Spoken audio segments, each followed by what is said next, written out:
Most people in their 20s have money sitting in a bank account earning almost nothing while inflation quietly eats away at it every single day. Not because they are bad with money, because nobody ever showed them what to actually do with it. If you have $1,000 right now, and you are not sure where to put it, this video is going to change that. I am going to show you exactly how to invest your first $1,000 step by step, no jargon, no fluff, just a clear, actionable plan.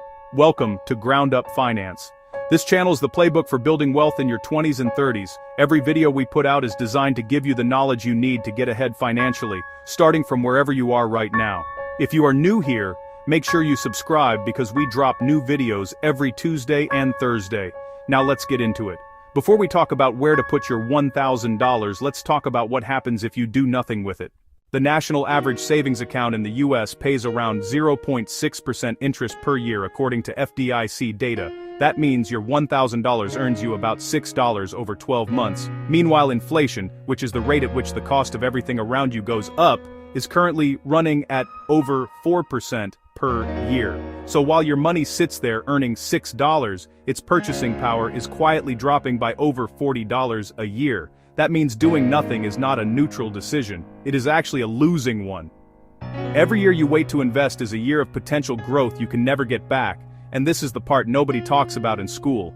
The cost of not investing is just as real as the cost of losing money. So the question is not whether you should invest your $1,000, the question is where. Now, before you put a single dollar into any investment account, there are two things you need to check off first. Number one, make sure you have an emergency fund. An emergency fund is 3 to 6 months of your basic living expenses kept in a savings account you can access immediately. This is not investing money. This is your financial safety net.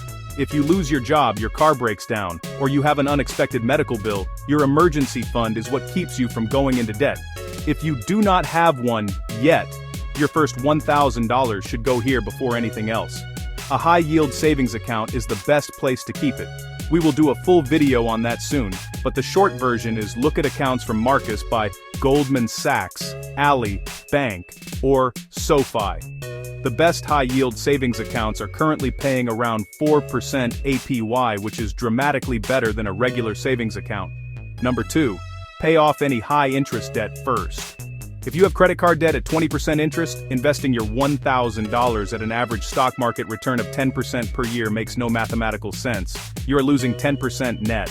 Pay off high-interest debt before you invest. Student loans and car loans are lower interest and can be managed alongside investing, but credit card debt should always come first.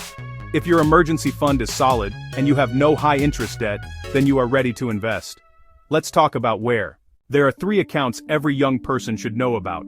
We are going to go through each one, what it is, why it matters, and how to open one. Option 1, a Roth IRA.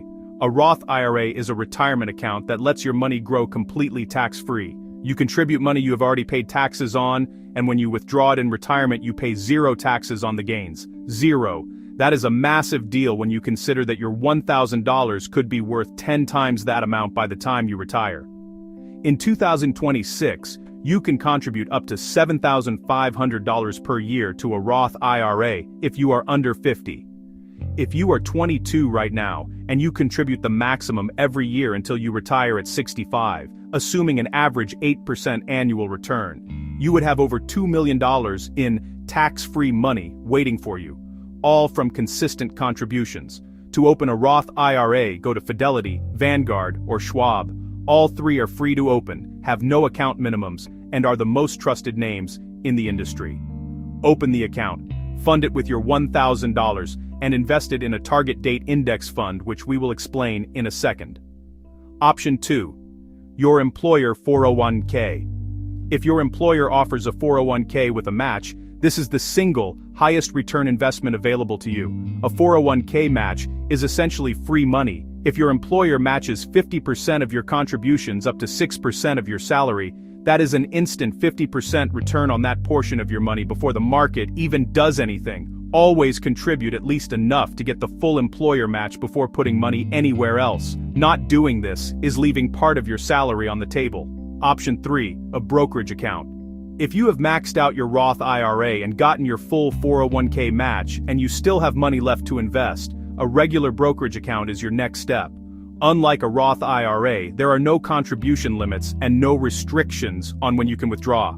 The trade-off is that you will pay taxes on your gains. Fidelity, Schwab, and even apps like Robinhood offer free brokerage accounts with no minimums. Opening an account is only half the job. Once your money is in the account, you need to actually invest it or it just sits there in cash earning nothing. For most beginners, the best starting investment is a total market index fund or an S&P 500 index fund. Here is why.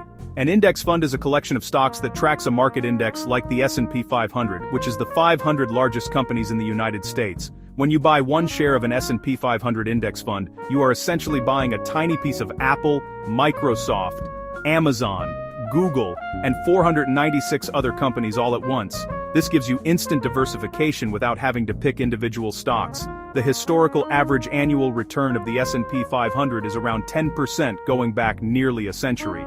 That means over long periods of time, money invested in an S&P 500 index fund has roughly doubled every 7 years.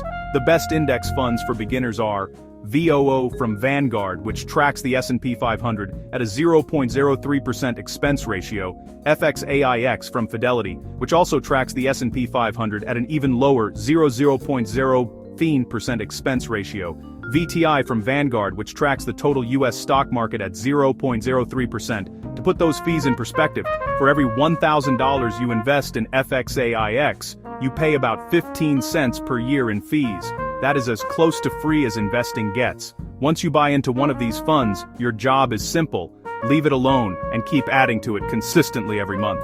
Time in the market always beats timing the market.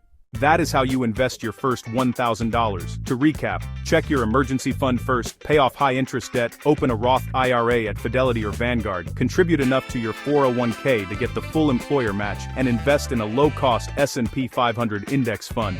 That is the whole plan. If this video gave you clarity on something that felt confusing before, hit the subscribe button because this is exactly what we do here every single week. Next video we are breaking down exactly what a Roth IRA is, and why opening one in your 20s is one of the best financial decisions you can make. We will see you there.